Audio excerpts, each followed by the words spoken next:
அரசர்கள். அத்தியாயம் 35. கல்வெட்டு தகவல்.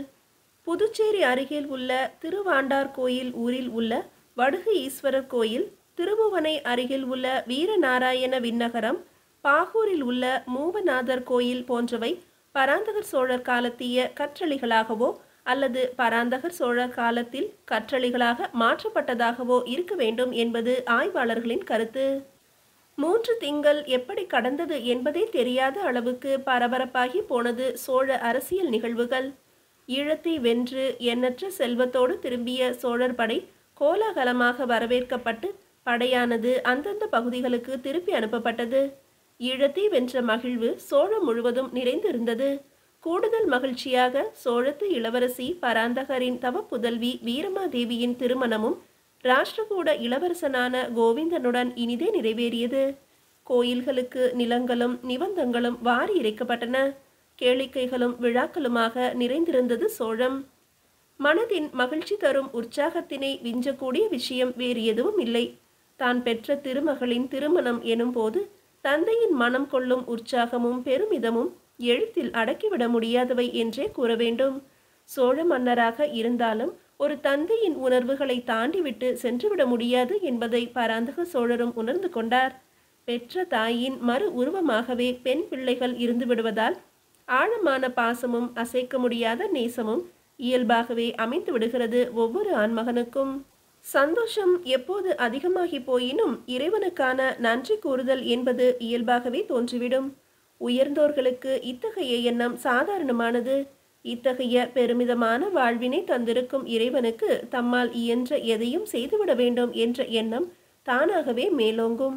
பராந்தகருக்கும் இந்த எண்ணம் தோன்றியதில் வியப்பேதும் இல்லை அல்லவா? சோழ மண்டலத்தில் உள்ள அத்தனை கோயில்களிலும் திருப்பணி செய்ய உத்தரவிட்டார் பராந்தகர். செங்கல் தளிகளாக இருந்த கோயில்கள் அனைத்தையும் கற்றளிகளாக மாற்ற உத்தரவிட்டார்.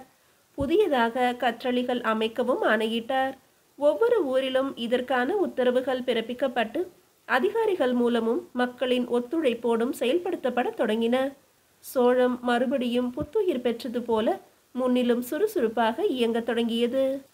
போர் முடித்து வந்த கொடும்பாளூரார் தனது ஊர் சென்று திரும்பி வந்து சோழர் படைகளின் பொறுப்பினை முழுவதுமாக ஏற்றுக்கொண்டு அன்றாட பணிகளில் கவனம் செலுத்தலானார்.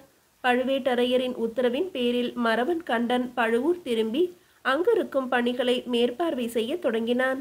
பழுவேட்டரையர் மட்டும் தஞ்சையிலேயே தங்கியிருந்து அடுத்தடுத்து என எதிர்காலத்திற்கான பணிகளை திட்டமிட்டு கொண்டும் அதற்கான முன்னேற்பாடுகளை தீவிரப்படுத்தி கொண்டும் இருந்தார். அமைதியான ஒரு வாழ்க்கையினை நீண்ட காலத்திற்கு பிறகு அனுபவித்து கொண்டிருந்தது சோழ தேசம். தன்னை காண தளபதியார் வந்திருக்கிறார் என்றவுடன் விரைந்து சென்ற பழுவேட்டரையர் அவரை வரவேற்றார்.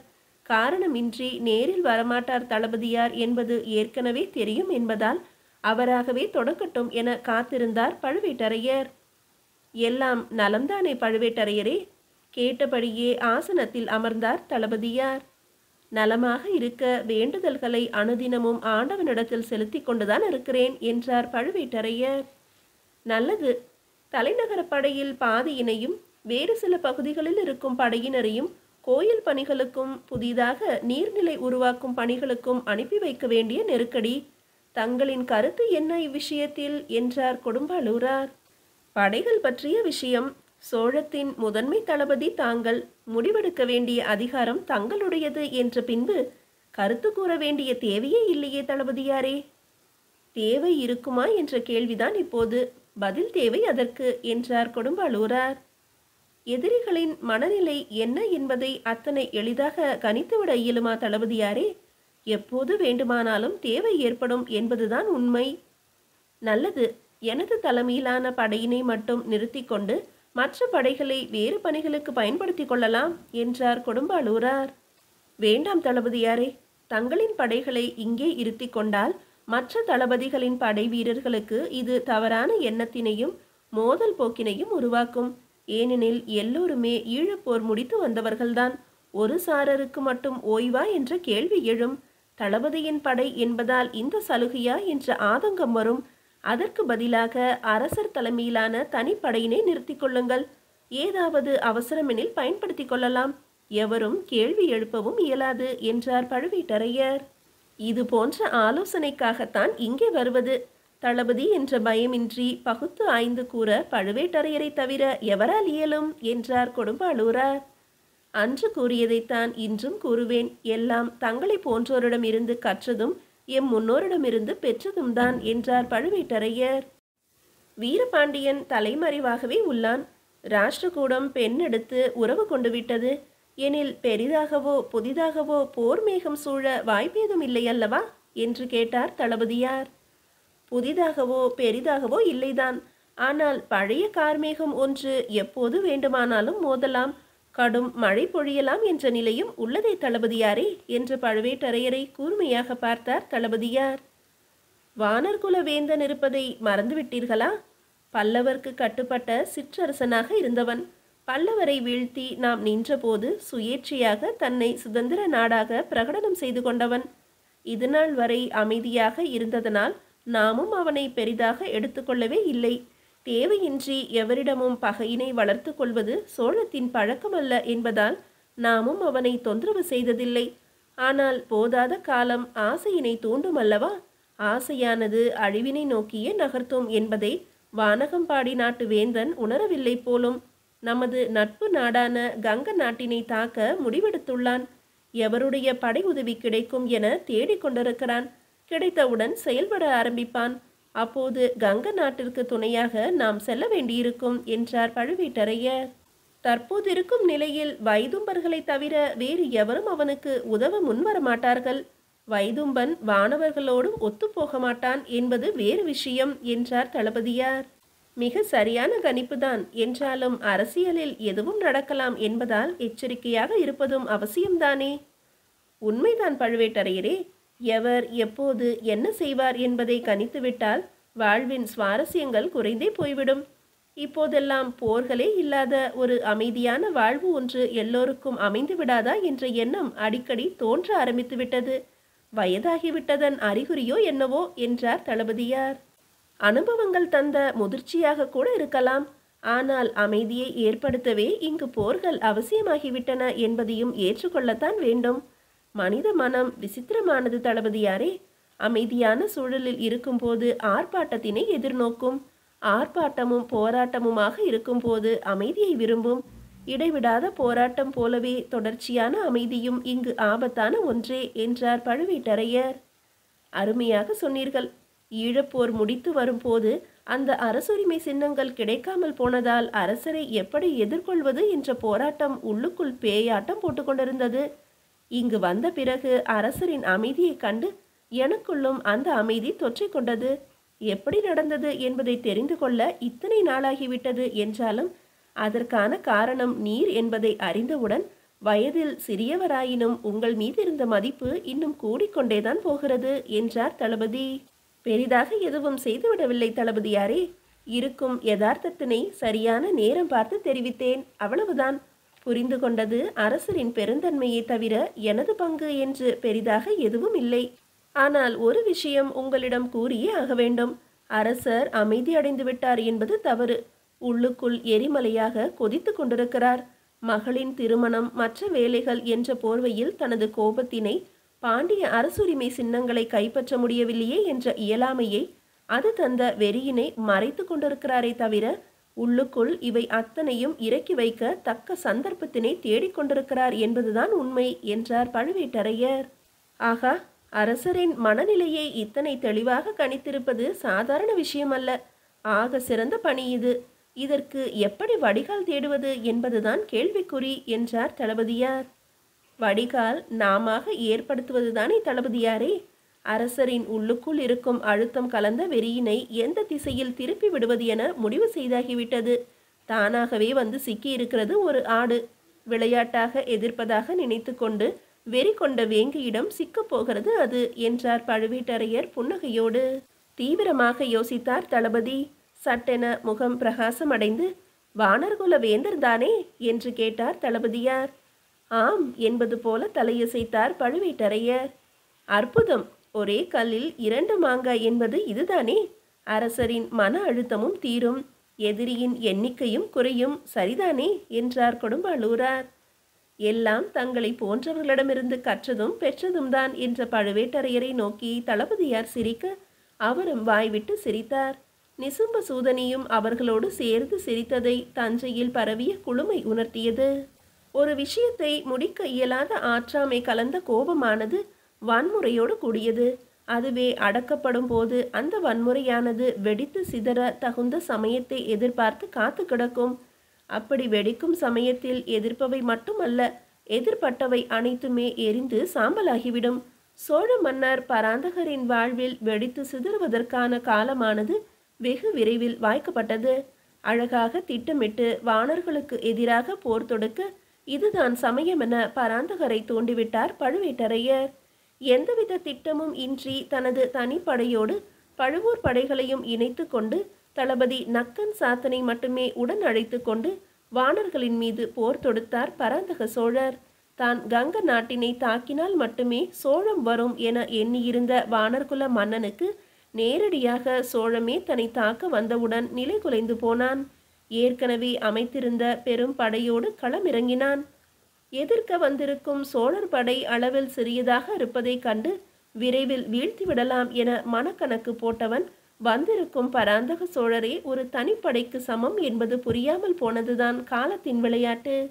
ஈழத்து மன்னன் மீது தனக்கிருந்த முழு கோபத்தையும் வானர தேசத்து படைகள் மீது இறக்கினார் பராந்தக சோழர். அவரது கரும்புரவி பயணித்த இடமெல்லாம் குருதி வெள்ளம் நிரம்பி வழிந்தது. சக்கராயுதம் சுழல்வதை இதுவரை காணாத வீரர்கள் எல்லாம் பராந்தகரின் வாழ் போலத்தான் சுழன்றிருக்கும் அதுவும் என முடிவுக்கு வந்தனர். எதிர்பட்ட எவரையும் காயப்படுத்தியதோடு விடாமல் கொன்ற பிறகே நகரும் சோழ வீரர்களின் பயங்கரமான இந்த போர் முறை மிரட்டியது வானர் தேசத்து வீரர்களை. களத்தில் வீரர்களின் அவயங்களை விட சிரங்களே அதிகமாக குவிந்தன. சிரமில்லாத வீரர்களின் முண்டங்களான உடலை சுமந்து கொண்டே ஓடிய அவர்களது புறவிகளை அந்த உடல்களில் இருந்து பீரிட்டு கிளம்பிய இரத்தமானது நனைத்து குளிப்பாட்டியது. இனியும் தாமதித்தால் ஒருவர் கூட மிஞ்ச மாட்டோம் என்பதை புரிந்து கொண்ட வானர்குல வேந்தன் நேரடி மோதலை தவிர்த்து படைகளை இரண்டாக பிரித்து சுற்றி வளைக்க முயற்சித்தான் சோழத்தின் வீரர்களை. நிலைமை தீவிரமாவதை உணர்ந்த நக்கன் சாத்தன் அரசரை எச்சரிக்க எங்கிருக்கிறார் என நோக்க தனது மெய்க்காவல் படையினரையும் மீறி தன்னந்தனியனாக எதிரி படைக்குள் நுழைந்து வெட்டி வீழ்த்தி கொண்டிருந்தார் பராந்தக சோழர். வானர் படையின் தனித்த பிரிவொன்று பராந்தகரையே குறிவைத்து நகர்வதையும் அரசரை சுற்றி வளைக்க முயற்சிப்பதையும் கண்டு அதிர்ந்தார் நக்கன் சாத்தன். தானும் அவரை நெருங்கக்கூட விடாமல் எதிரி படையினர் அவன் எதிரே தடையாக நின்றனர்.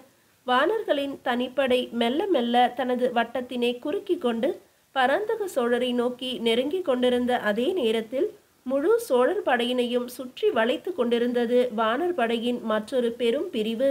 இரண்டிற்கும் இடையில் வசமாக சிக்கிக் கொள்ளப் போவதை உணர்ந்து கொண்ட நக்கன் சாத்தன் என்ன செய்வது என்று தெரியாமல் தடுமாறி கொண்டிருந்தார். அதிசயங்களை திட்டமிட்டு நடத்திவிட இயலும் மனிதர்களால், ஆனால் அற்புதங்களை கன நேரத்தில் இறைவன் என்னும் மாபெரும் சக்தியால் மட்டுமே நடத்தி காட்ட முடியும். போர்க்களத்தின் இக்கட்டான இந்த நேரத்தில்தான் அற்புதமும் எதிர்பாராததும் நடந்தது. பெரும் புழுதி மண்டலத்தினை கிளப்பிக் கொண்டு களமே அதிரும் அளவிற்கு சத்தங்களோடு உள் நுழைந்தது பிருத்வ வீதியின் தலைமையிலான கங்க நாட்டு படை. தன் பொருட்டு பராந்தக சோழர் படையெடுத்து புறப்பட்டு விட்டார் வானர்குல வேந்தன் மீது என்ற தகவல் கிடைத்தவுடன் புயலென புறப்பட்டு விட்டான் கங்க மன்னன். வெற்றியோ வீர மரணமோ சோழத்தோடு சேர்ந்தே நிகழட்டும் என்ற முடிவோடு தயார் நிலையில் இருந்த தனது படையினரை அழைத்து கொண்டு களமிறங்கி சிங்கமென கர்ஜித்தான் பிருத்விபதி. நுழைந்த வேகத்திலேயே வானர் தேச படைகளின் வெளிச்சுற்றினை உடைத்து சிதறடித்து உள்நுழைந்தான். உள்நுழைந்த வேகத்திலேயே எதிரிகளின் மீது இடியாக இறக்கினான் தனது படையினரை. சற்றும் எதிர்பாராத இந்த தாக்குதலால் மறுபடியும் நிலை குலைந்தது வானர் படை. இந்த குழப்பத்தினை பயன்படுத்தி கொண்ட நக்கன் சாத்தன் தனது உபதளபதிகளோடு விரைந்து பராந்தகரை குறிவைத்து நெருங்கிய வானர் படையினர் மேல் பாய்ந்தார். அவரது வாள் நுழையும் இடமெல்லாம் எதிரிகளின் அலறல்கள் மட்டுமே கேட்டது. பராந்தகரின் அருகில் சென்று அவரை நோக்கியவன் அதிர்ந்தே போனான். அப்படி ஒரு பராந்தகரை தனது வாழ்நாளில் ஒரு முறை கூட சந்தித்ததே இல்லை நக்கன் சாத்தன். 20 பேருக்கு மேல் அவரது புரவியின் காலின் கீழ் உயிரற்று விழுந்து கிடக்க தொடர்ந்து எதிரில் நின்றவர்களையெல்லாம் நெஞ்சை பிளந்தும் மார்பினை கிழித்தும் சிரமறுத்து வீசியும் கால் கைகளை வெட்டி எறிந்து கொண்டும் ருத்ர தாண்டவம் ஆடிக்கொண்டிருந்தார் பராந்தக சோழர். அவரது உடைகளில் சிதறிய இரத்தத் துளிகள் உடல் முழுவதையும் நனைத்ததோடு அல்லாமல் அவரது கால்களின் வழியே நீர் போல வழிந்து கொண்டிருந்தது மண்ணில். பராந்தகரின் இந்த பயங்கரமான போர் முறை காண முடியாமல் உடன் வந்த நக்கன் சாத்தனே ஒரு கணம் உடல் நடுங்கினான். வேங்கைகளாக சோழர் படை உள்புறமிருந்து தாக்க, சிங்கங்களாக கங்க நாட்டு படையினர் வெளிப்புறமிருந்து தாக்க, இடையில் அகப்பட்ட நரிகளாக மாட்டிக்கொண்டனர் வானர்குல வீரர்கள். இதற்கு மேல் வெல்வது என்பது சாத்தியமே இல்லாத ஒன்று என்பதை புரிந்து கொண்ட வானர்குல வேந்தன் எஞ்சிய வீரர்களையாவது காப்பாற்றிக் கொள்ளலாம் என்ற முடிவோடு இடைப்பட்ட இடைவெளியில் புகுந்து தப்பித்து ஓட ஆரம்பித்தான். தனது அரசனே பின்வாங்கி தப்பிக்கிறான் என்பதை அறிந்த வானர் தேசத்து வீரர்கள் நிலை குலைந்து தாங்களும் களம் விட்டு ஓடத் துவங்கினர்.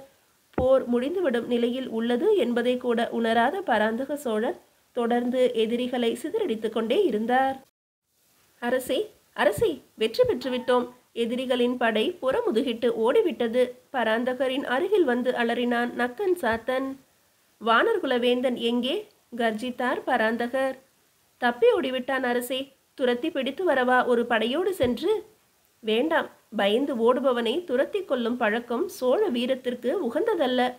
அரசே, நானும் இருக்கிறேன் களத்தில் என பணிவோடு வணங்கினான் கங்க மன்னன் பிருத்வி பீவதி. நீங்கள் எப்போது நுழைந்தீர்கள் களத்தில்? அவசியமெனில் நானே அழைத்திருப்பேனே. மிக அவசியமான ஒரு நேரத்தில்தான் கங்க மன்னர் படையோடு உள்ளே நுழைந்தார் அரசே. நடப்பது எதையுமே அறிந்து கொள்ளும் நிலையில் தாங்கள் இல்லை. இப்படி ஒரு பராந்தகரை இதுவரை நான் கண்டதில்லை. ரௌத்ரத்தின் உச்சம் என்ன என்பதை இன்றுதான் கண்டேன் தங்களிடத்தில் என்றான் நக்கன் சாத்தன். இருக்கட்டும், வானர்குல வேந்தனின் தலைநகரான வானகம்பாடியினை கங்க மன்னரோடு சென்று கைப்பற்றுங்கள். இனி தன் நாட்டின் பக்கம் அவன் திரும்பவே முடியாதவாறு செய்துவிட்டு வாருங்கள் என நக்கன் சாத்தனுக்கு உத்தரவிட்டார். அப்படியே செய்கிறேன் அரசே. வானகம்பாடி கோட்டையில் நமது புலிக்கொடியினை பறக்கவிட்டு வருகிறேன்.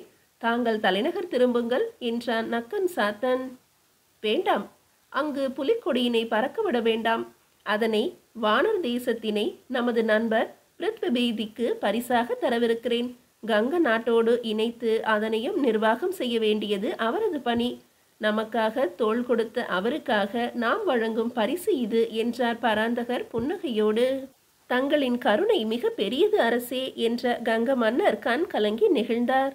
முழுவதுமாய் உங்கள் நிர்வாகத்தின் கீழ் கொண்டு வந்து விட்டு முடிசூட்டு விழாவிற்கு தேதி குறித்து அனுப்புங்கள். நானே வந்து முன்னின்று செய்கிறேன். மாவலி வம்சத்தவர்களாகத்தானே தங்களை கூறிக்கொள்கிறார்கள் வானர்கள். அவர்களை வென்ற புகழ் உங்களையே சாரட்டும். அதை குறிக்கும் விதமாக செம்பியன் மாவலி வானராயன் என்ற புகழ் பெயரினையும் உங்களுக்கு சூட்டுகிறேன் என்றார் பராந்தகர். புகழினையும் கொடுத்து பெருமையும் படுத்துவதில் தங்களுக்கு நிகர் எவரும் இல்லை அரசே என்றான் பிருத்வி பீவதி.